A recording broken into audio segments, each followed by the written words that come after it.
With the unification of the command structure in place, disagreements have emerged between the incumbent government and the SPLM-AIO leadership. What impact will this have on the integration of the unified forces? Join us as we discuss this and more only on Beyond the Headlines.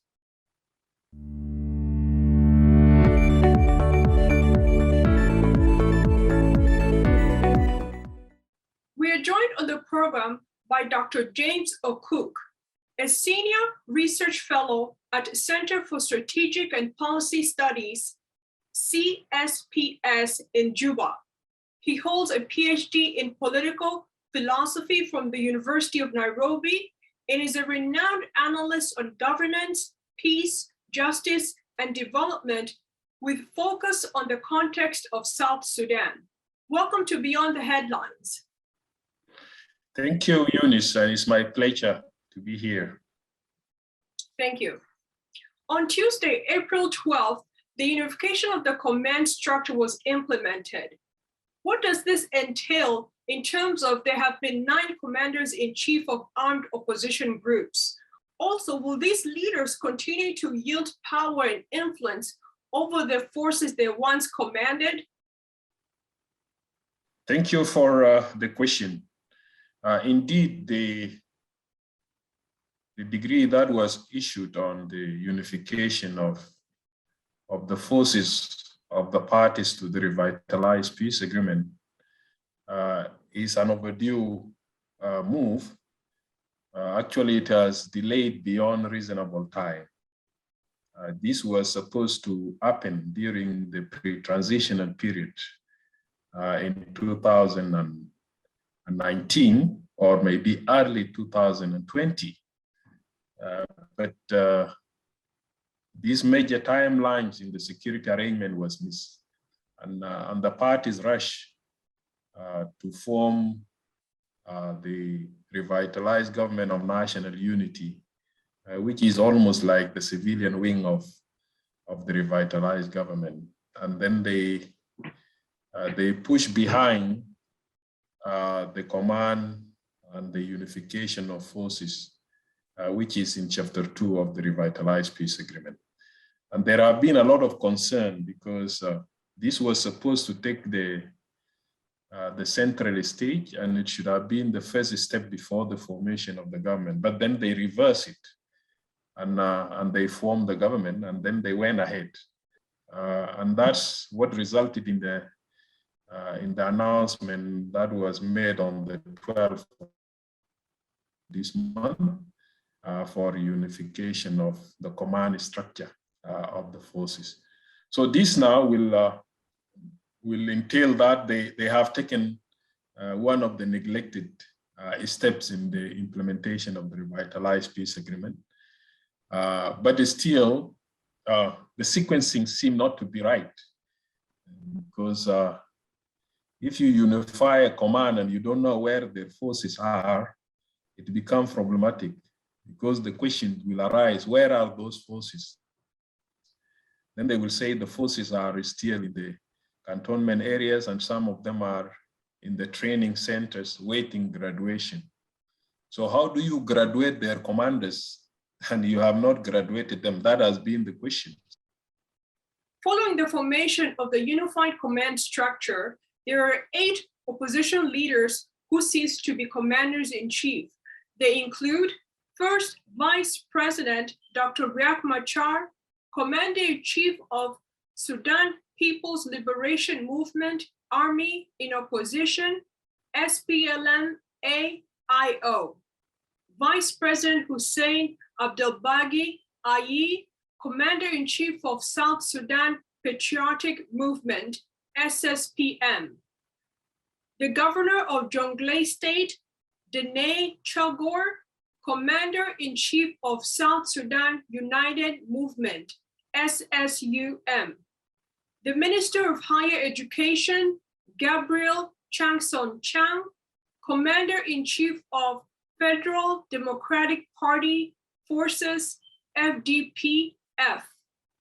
Lieutenant General Baping Montouil, Commander-in-Chief of South Sudan Liberation Movement, SSLM.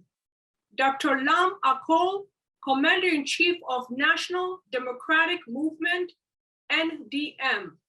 The Minister of Local Government in Central Equatoria State, Isaac Moro, Commander-in-Chief of South Sudan National Movement for Change, SSNMC.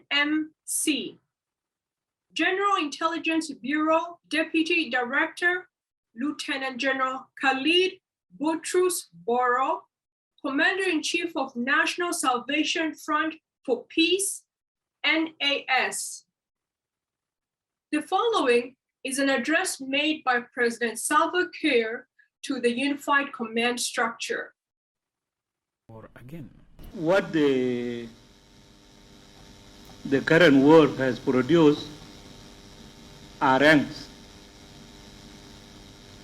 Although the ranks you can back to us, I have given them to you. Female Kalatani positions or ranks, we have given them all. But we want peace in our country. Yes. I'd like to ask you, during an address to the unified command structure, among other remarks he made, President Salva Kiir urged the leaders to bring peace and stability in the country since he has given them what they desired. Where does the responsibility really lie when it comes to ensuring peace and stability within the country? The responsibility lies with the leadership of the country and leadership of the parties that signed the agreement. If they show good leadership and then they show good faith in implementing the agreement, many things will fall in line. And then the juniors and the forces that are under them will listen to the instructions that are coming from above.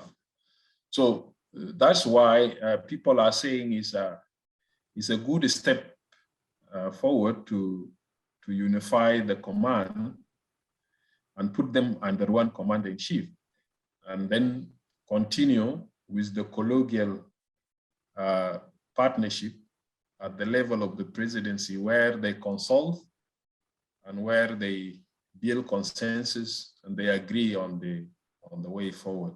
This is what is expected at the highest level of the leadership of the country. If this happens, the other thing can move smoothly, including graduating the forces that are still lingering in the training centers, and also taking the other batch that are stuck in the cantonment areas, and making this as a continuous activity of a unified force.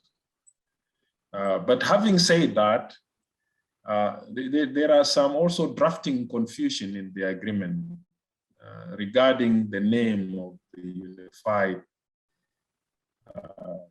force. Because we have now, we used to have the name of, later it was renamed as South Sudan People Defense Forces.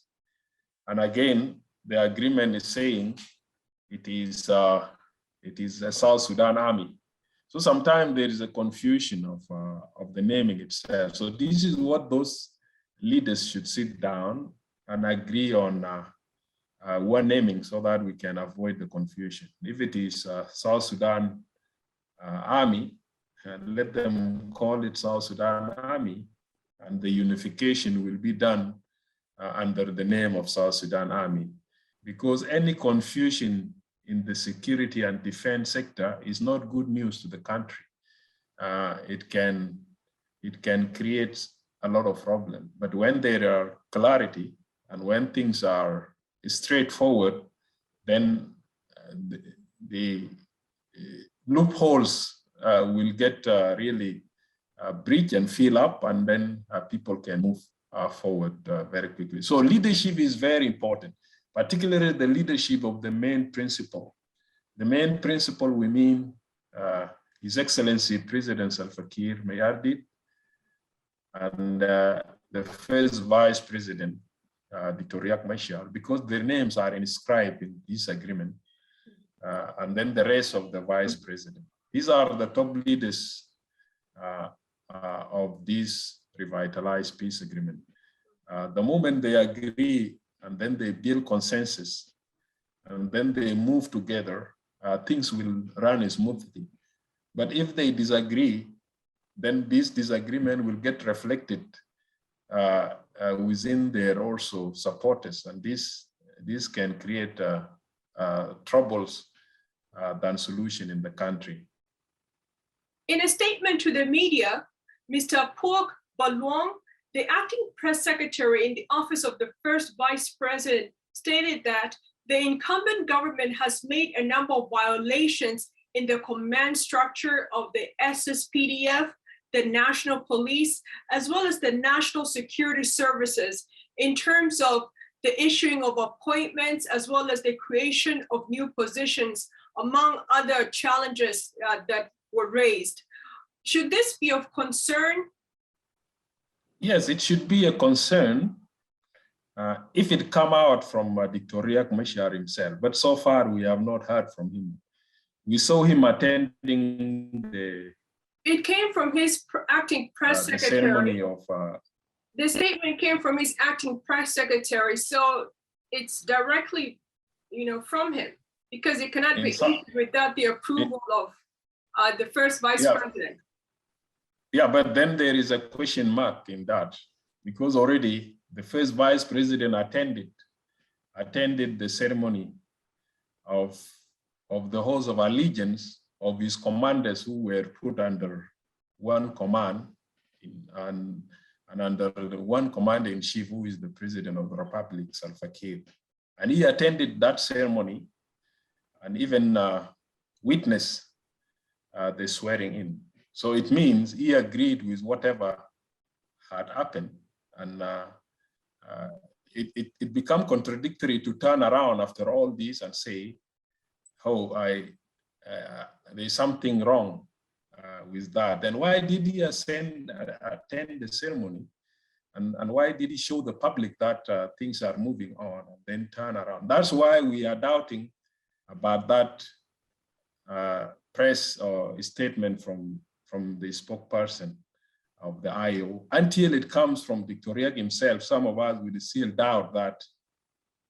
Among the key issues reached by the parties of the unified command structure was the graduation of the unified forces in 2 months.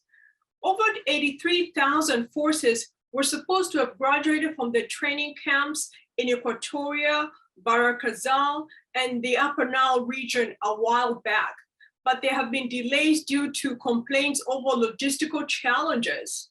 Will the graduation of the unified forces take place within the 2-month timeline?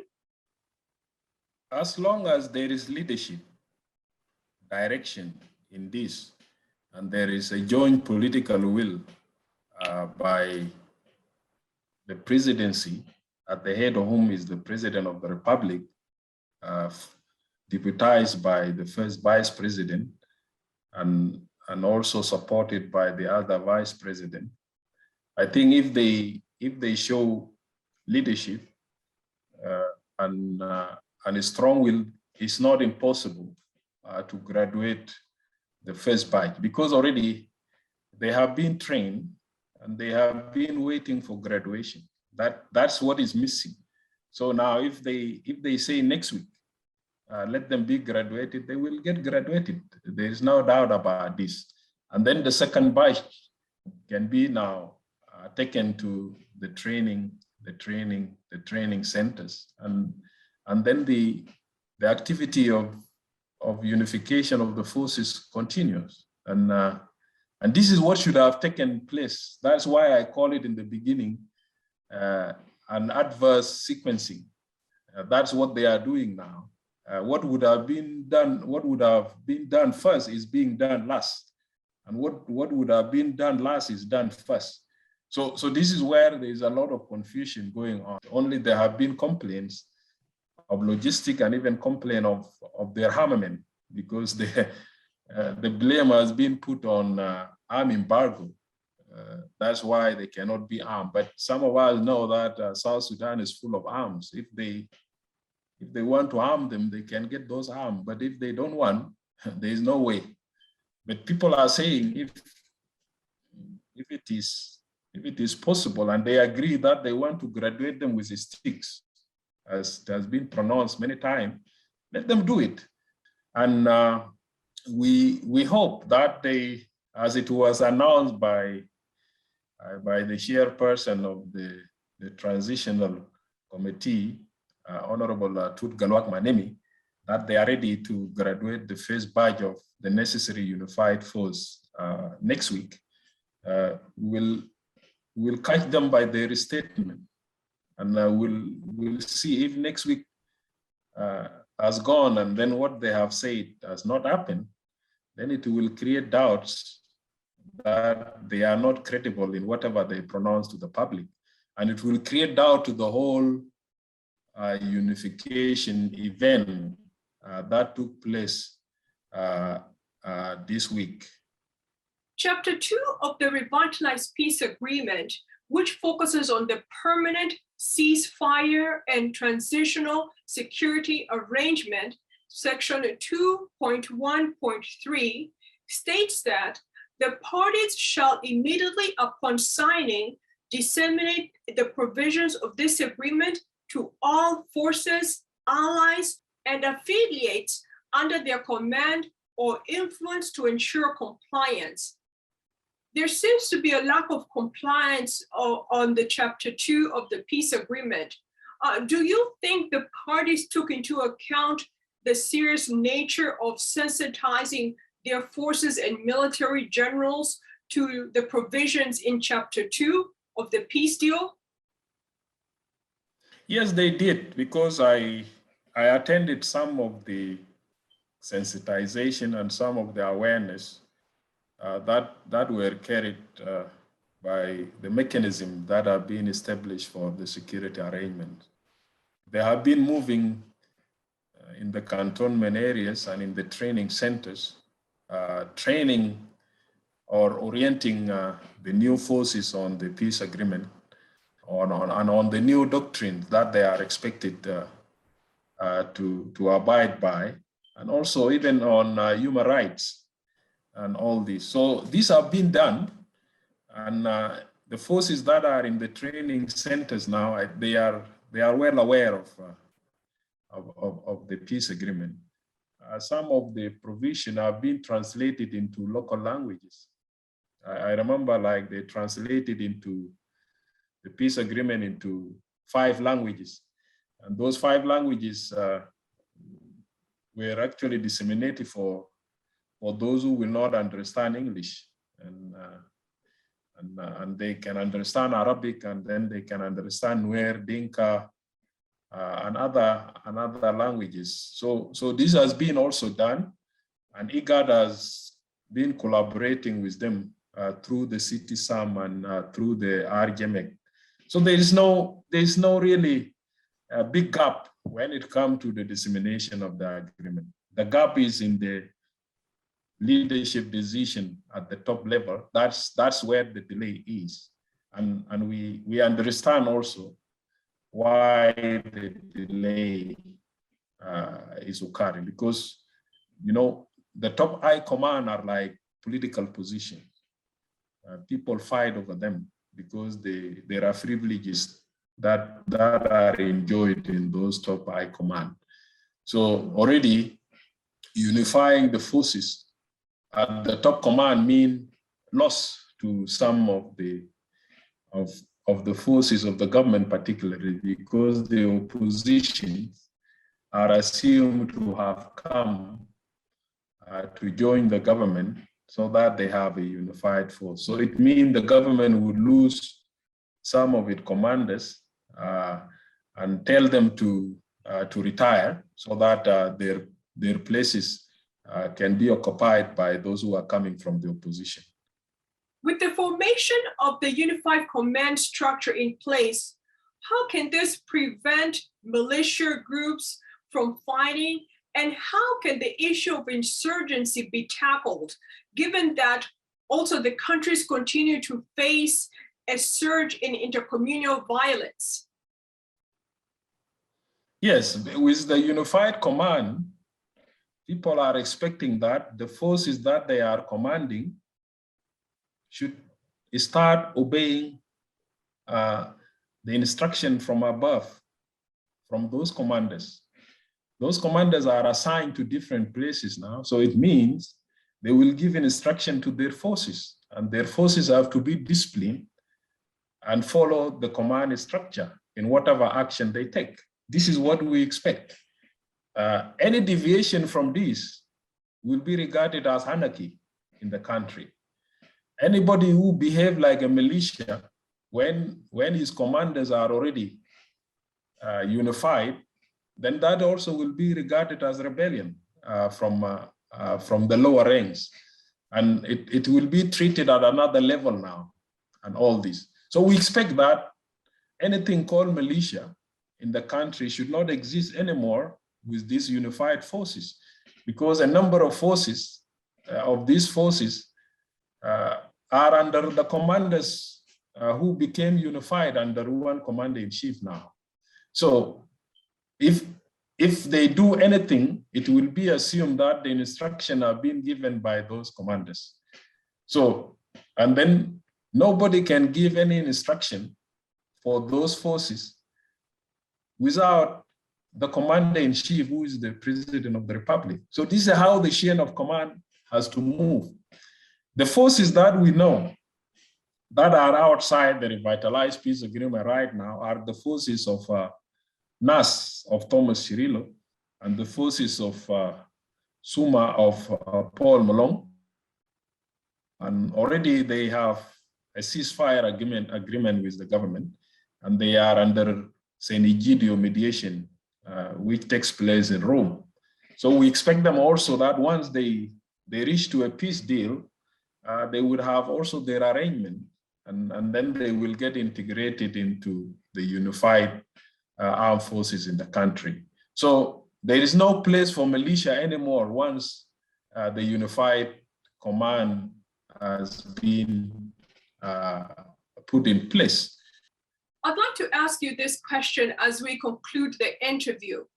With less than 10 months remaining for the transitional period to come to an end, what other remaining provisions of the revitalized peace agreement do you think need to be prioritized by the incumbent government as well as the other parties? Eunice, honestly, not much has been implemented in this revitalized peace agreement, apart from chapter 1, where the politicians divided the power among themselves. But when we come to the reform, which is the gist of the whole agreement, not much has been really touched in the reform agenda of the agreement. A lot of activities which were supposed to fit into the reform agenda are all behind the schedule. And if you look at the matrices of the agreement and you check the timelines which are there, already we can say we are below 10% when it comes to the implementation. So now the transitional period is almost 10 months, as you have correctly put it. By the end of this month, by December, we are done with the transitional period. There should be a time of election by then, so that by February next year, 2023, they should end the government to the new government that got elected. And then now this government take over from February 2023. That's what we have expected from this agreement. But with the situation we are seeing now, a lot of timelines are being missed, and what has been implemented is below 10% of the whole agreement. We are expecting a scenario of extension of the timeline for more periods, so that they can try their best to do what has remained behind. The end game of this agreement is the election. And the election will end the transitional period. But for you to reach to that, some of the ABCs that need to be done are the enactment of laws. So far, the parliament that has been established for the government of national unity, they have not even passed a single law which is connected to the implementation of peace agreement, apart from the amendment of the Constitution 2011. The rest of the laws have not been even passed in the parliament. The first law that we saw the other week was just the constitutional making law. That's the first law that has been tabled now. And we expect them to pass it so that the constitution making process should commence guided by that law. But that is not enough. There is a whole bunch of law in the security sector.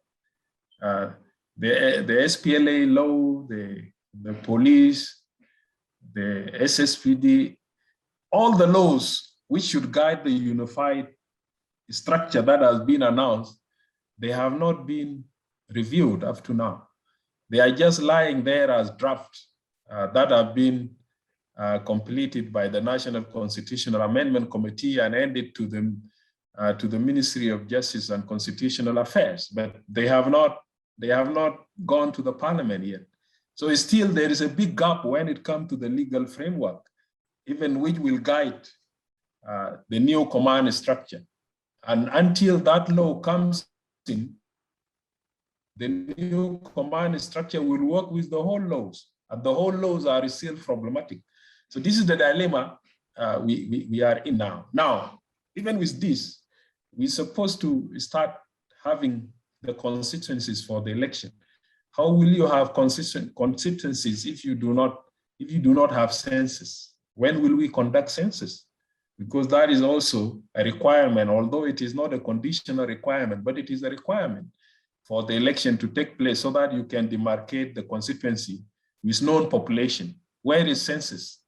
The other thing is the repatriation of the IDPs and the refugees. When are they brought back to the country? And this is also connected to census again and all this. These things are not touched. Nobody is talking about them. And then you come even to the reconstitution of the National Election Commission. There is no reconstituted up to now. Nothing has happened in that. So will you have election without a reconstituted national election? So there are a lot of questions. There are a lot of pending issues that need to be done within this 10 months. But it will be a miracle, and there are no miracle in politics to do those things in time. And that's why the scenario of extension is more given than anything else. And this seems to be the push from those parties now that let's go for the extension because it's impossible to do other things that are required to do. The prioritization would have been census. The other prioritization would have been preparation of environment for the election. The other prioritization should have been constitution making so that we move to the federal system of government. The last prioritization, financial management, so that we know how to utilize and who is spending and all this. This thing, nobody really cares very much. People are still using the whole ways of doing things. So there are a lot of bunch of issues that are just pending. And it is very difficult to say that we have succeeded in implementing this peace agreement without this. Comparing to the comprehensive peace agreement, the CPA, people say the CPA was a success because it managed to do three things. It managed to do the census in 2008. It managed to do the election in 2010. It managed to do the referendum in 2011. So that was the success of the comprehensive agreement. What is the success of this revitalized agreement if you ask yourself now, remaining with 10 months? Nothing much. And if you say the success is the formation of the revitalized government of national unity with the presidency and then the 5 vice presidents and the ministers and all the state governors and whatever. This is not a success. This is just the leadership structure. We should have worked very hard to bring the success to the agreement. But if they are not bringing the success of the agreement, this formation will never be regarded as a success. And if we move on like this up to the end of the transitional period and there is no extension, then this agreement will just become useless and it will be buried in history as any of the agreements that were never implemented in good faith or substantively. So this is the situation where we are right now, and it's a very difficult situation. We agree that this agreement has been an ambitious agreement, and some of its articles are also very difficult to implement without money and even without human capacity to do the technical work. If those things are lacking, it's very difficult to implement this agreement. But this is where we are. The parties say this is the agreement we will implement within the 3 years. But the 3 years are going now and nothing much has been done. Up to now, we are just still talking of the unified command, and then with forces not graduated. It's still not good news in one way or another. So let's wait how it will work. But some of us are expecting that we are going for another transition up to 2025. This is what we are expecting if something has to move within the substance of the agreement. Yes, thank you very much. We've been joined on the program by Dr. James Okuk. We thank you for coming on Beyond the Headlines. You're welcome, Eunice Malat, and it has been my pleasure to be with you in this show. Don't forget to subscribe to our YouTube page at Sunrise Media.